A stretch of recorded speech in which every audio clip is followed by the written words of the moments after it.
All right, today's the day. We're gonna make ribs. So here's what we got.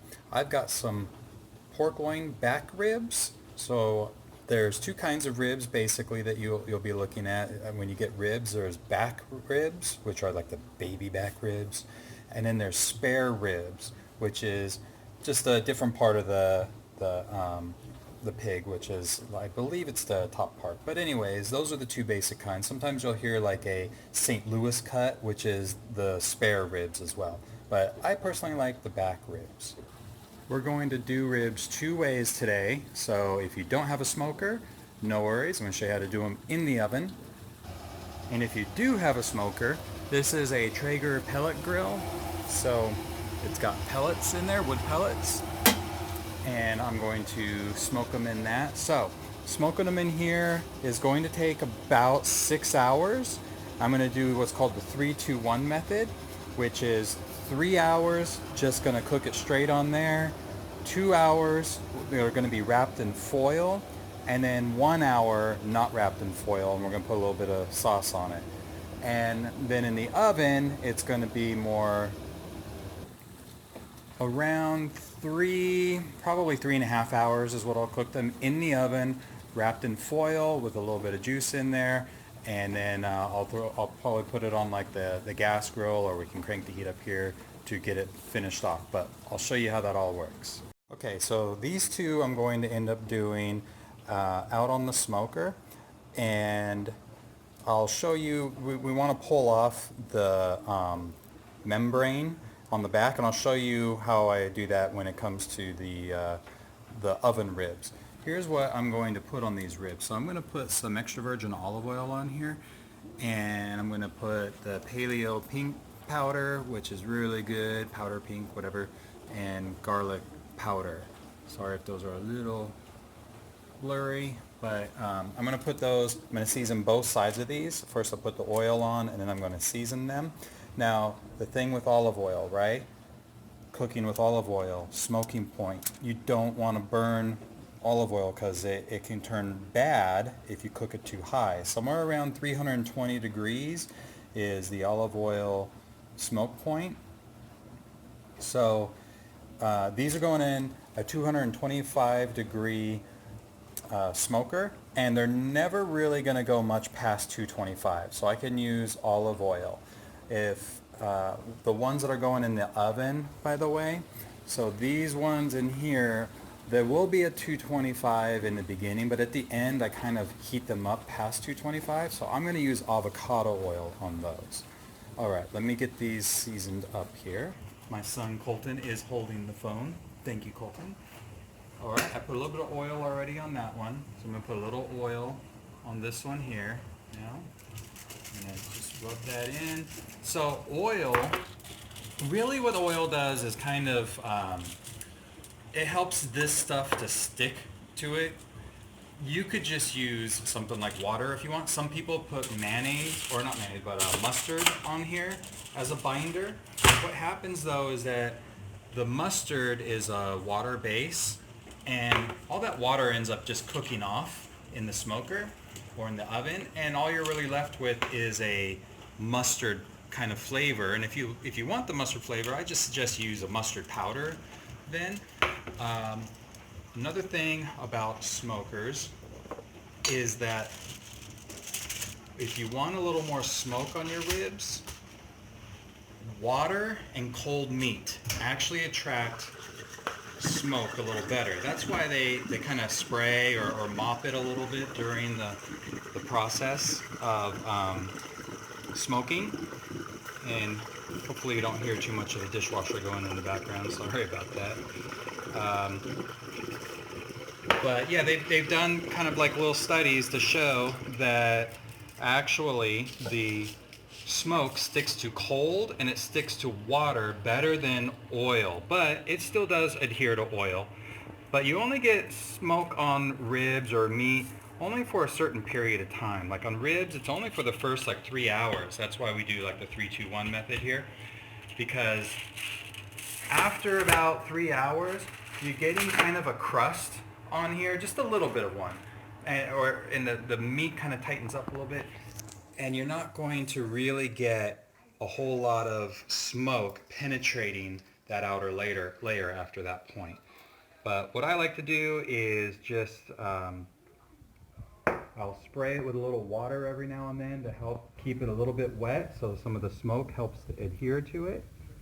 And another thing that I could have done is I could have done this rub last night, or this seasoning last night, wrap them up in a little plastic wrap and then wrap them in foil after that and let it sit overnight. That will go good too. Just know that for the most part the only seasoning that really penetrates meat very deeply is salt, and that's because of the way it's chemically designed. So the salt molecules are small enough to penetrate the meat deep down, not so much. They really don't penetrate too far down into the meat, but ribs are pretty thin, so you know. Anyways, those are seasoned up. I could have maybe did a little layer of salt on there first, but this is fine. This has some salt in it anyways. So now that these are like this, we'll go ahead and throw them on the smoker. Alright, so let's throw these in the smoker.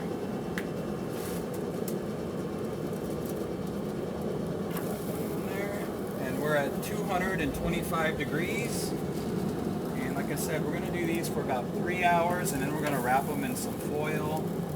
I'll every now and then come out with a little bit of water and spray it. You could use like a vinegar base or something if you want to spray. Some people use chicken broth, but I find that adds a little flavor on there. I'm not big on vinegar on my ribs, and I don't want them to taste like chicken. So, okay, we'll close the lid, and we'll move on to our oven ribs. Alright, so here's the rib that I'm just going to do one of them that I'm going to do in the oven. I washed it already in the sink.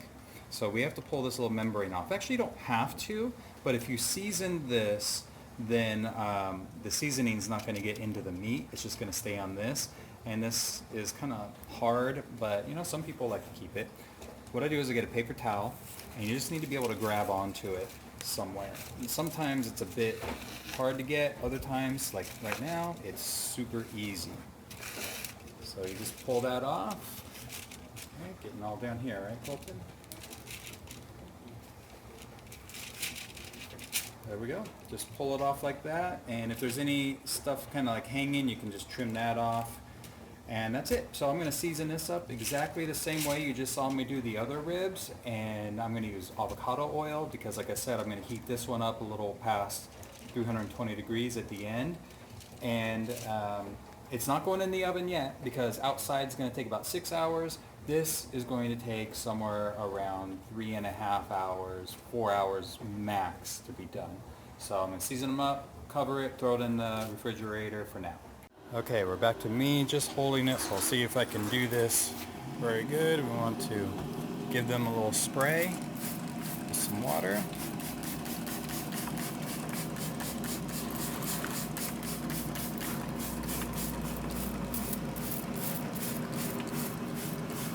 And these are going to turn out so yummy.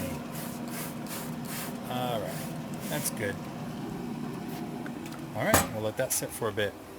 While I got the ribs cooking there in the background, I should mention something with smoke and inflammation and cooking meat and stuff. You may have heard me talk about how you cook your food actually does matter. So when it comes to smoke on your food can actually be a little bit carcinogenic and cause some inflammation in the body. And remember, what we want to avoid is inflammation in the body. Inflammation is like the root cause of everything bad that you can think of. So smoke can cause a little bit of inflammation in the body. So if you're wanting to avoid inflammation altogether, the oven is going to be a better place to do your ribs. Now, also something to talk about when you cook ribs or really any kind of meat.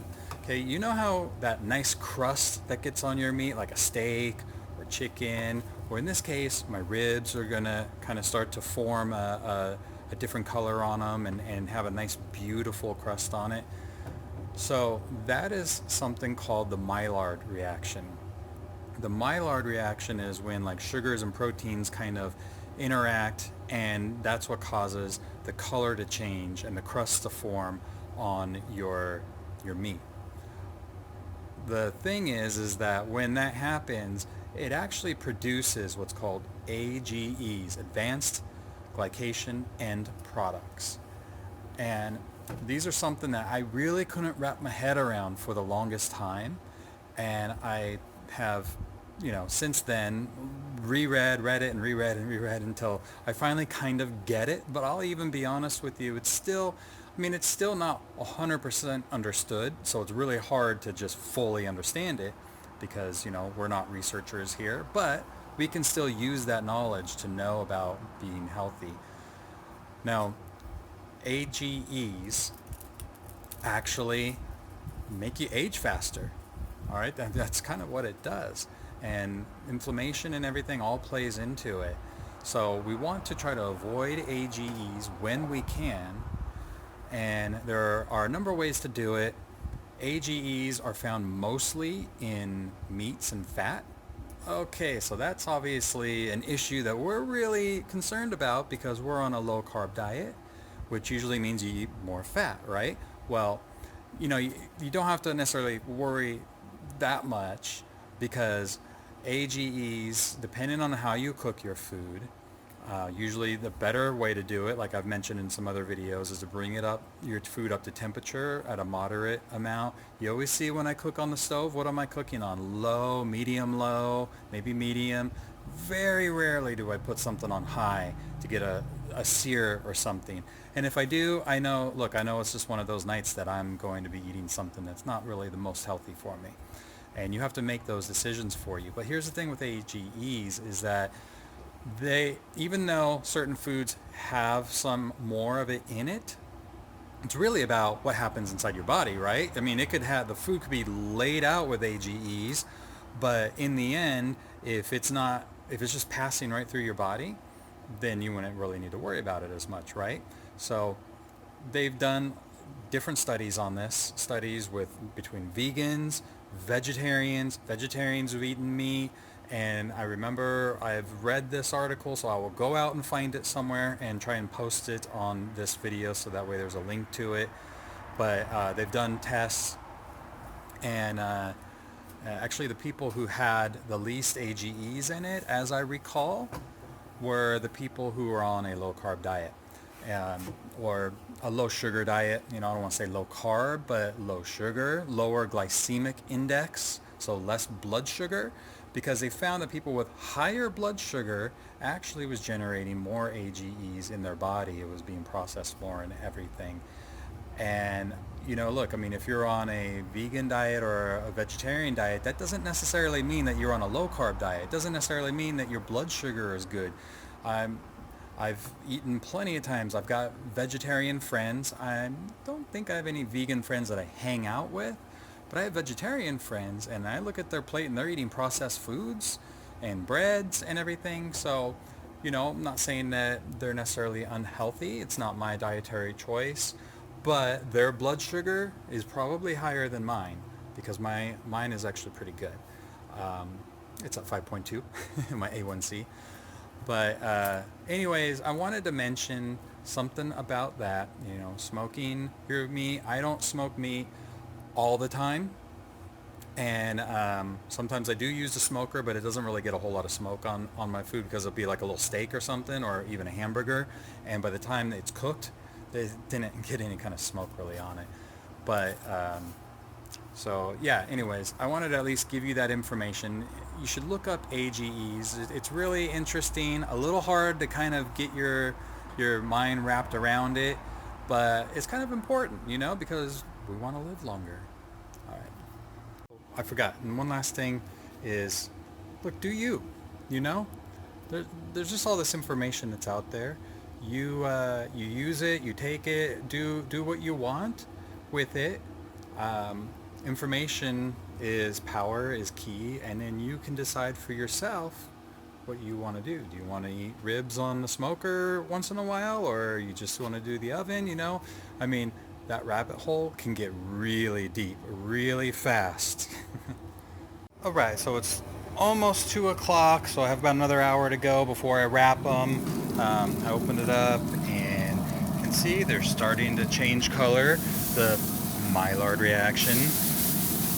Spray them down just a little bit more, and you see that crust, it's kind of forming on there. So after a while, like I said, only so much smoke is going to end up getting on those. You could, instead of wrapping them in the foil, because again, here we are, you know, with that rabbit hole of, well, you're going to cook with foil or you're not going to cook with foil, right? So you could, if you want to avoid tin foil, then just don't wrap them. You can cook them straight through with the 6 hours, and for about the last half hour, you know, 45 minutes, you put your, if you want to do a little barbecue sauce on it, and you put them on there like that. The reason for wrapping them, and we put a little bit of juice in it, like some kind of water or whatever you want to put in there to make it moist in there, is to kind of steam them just a little bit, because that steam is going to make them more tender, kind of the fall off the bone more type thing. If you don't wrap them, then they just won't necessarily be quite as tender, but you'll probably get a little bit more smoke on it, because obviously once we wrap them, then you're not going to get any smoke on it whatsoever. And by the way, I might throw them in the oven at 225 degrees when they're wrapped for 2 hours, because, well, I mean, I don't need to burn up my wood pellets for 2 hours if there's no smoke going to get on them. They're wrapped in foil, right?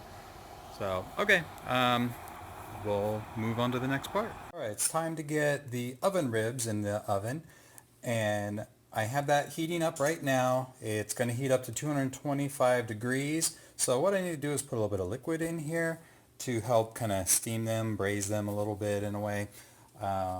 So you can add just water, or sometimes we've done apple juice in there. I don't have any apple juice on hand.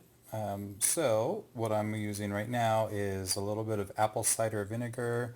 I don't know why this particular camera's not wanting to focus, but that's apple cider vinegar. So I'm just going to put a little bit of that in there. And that's probably good. It's pretty strong stuff, right? I drink it every night, about 1.5 gallons a day. Okay, I'm kidding. But okay, so there's some water. That's filtered water from the little sink thing that I got. Under the sink, filtered water. Just add some water in there, and I'm just going to do this, and I'm going to cover it with foil. It's you can see it's preheating, and there we go. They're in the oven. So my next alarm is due to go off on my phone. I set my phone up to remind me of the things to do, and at 3 p.m. we're going to have to wrap those ribs, and I'll probably throw them in the lower oven at 225. I could put them both in here, I suppose. Maybe I'll do that, but you know how ovens are weird. When you do two things in there, they just don't all cook the same, so we'll see. Alright, it's time to wrap the ribs. I've got a sheet pan over here ready to go. I'm going to probably do them one at a time, and holding a phone at the same time. Alright, so there they are. Cool. And like I said, you could just leave this for the 6 hours if you wanted to do it that way. In here, you're going to get more smoke on it. Yes, less smoke because it gets the crust, but it still will get some smoke. But I like them a little bit more tender. So I am going to take this out. We're going to bring it over here. Alright, I'm going to take that in, and we'll go from there. Well, those of you that know me would probably think I'd be putting coffee in here, because it's my thing is coffee. But we're going to use a little bit more water again. So I'm just going to put a little in there. Let's see if we can do this. Don't need a lot. The ribs will probably add a little to the moisture. But so there's that. Now what I'm going to do is just fold these over, and then I'm going to get another thing of foil, fold it over that, and then I'm going to do that for both of them. So I put them both in the same oven there, and you can see those are my ribs right there, the two that I just did. And I upped the temperature. I just did it, so it's preheating to 245 degrees, 250, pretty fine, I'm sure. Just since there's two things in there, I figured I would up the temperature just a little bit. All right, it's 5 o'clock, and it's time to take my ribs out of the oven and throw them on the smoker for the last hour. There's our ones that go on the smoker. And you want to take a peek, huh? I know I do. All right, let's see what they look like. All right, so you can see they're definitely more tender now and a little bit wet. That's why we're going to throw them back out there. See the bone over here? Can you see the bone over there? That's when you can kind of tell. See, look, it's loose. That's why we put it in there. That the bones are loose, so it's going to be nice and tender. Let's go ahead and throw it back on the smoker. I just put them on the smoker. So there they are. I'm going to let them sit there for maybe about a half hour just to kind of dry up a little bit. And then let's talk barbecue sauce. Okay, so barbecue sauce. I have one here that I bought at the store, but it's not really keto friendly. If you're doing really low carbohydrates, then I would suggest checking like the Thrive Market online, and they have some really good ones like Paleo Kitchen or one of those. They have a few that are really low carb, and there are a few others that are low carbohydrates. Like seriously, like for a couple tablespoons worth is like 2 or 3 grams of carbs. The main thing to watch out for in barbecue sauces, aside from of course like carb count and sugar and stuff, but watch out for high fructose corn syrup and all that stuff. This stuff is just poison for your brain, and try to stay away from that the best that you can. So I found this one. It's by Organics, and it's a Kansas City style barbecue sauce. So this is the ingredients and all that. You probably can't really see it very well, but essentially it's a bunch of organic stuff, of course. So organic tomato puree, there's vinegar, there's onion, garlic, and there is some sugar in it. So you got to watch yourself on that. It turns out to be, there's no high fructose corn syrup or anything in it, so that's good. It turns out to be about 14 grams of carbohydrates per 2 tablespoons. So I will probably, on my little cut of ribs, I'm probably going to have maybe 3 tablespoons of that. So, what is that? Somewhere around 21, somewhere around 20 to 25 grams of carbohydrates I will be getting from my barbecue sauce. And today I did pretty good. I mean, the only carbs I really had was from some coconut milk in some coffee that I had, and I had some almonds, which have very low carbs, but still a few. And I can't really think of where else. I had tuna for lunch today, and there was no carbs in the tuna that I made. So anyways, that's barbecue sauce. If you want a really low carbohydrate one, you can check, of course, at a natural grocery store. Check Thrive Market. There's all kinds of recipes online for low carb barbecue sauces. You can just Google like keto barbecue sauce or something like that. A lot of the paleo ones usually don't have a lot of sugar in them as well.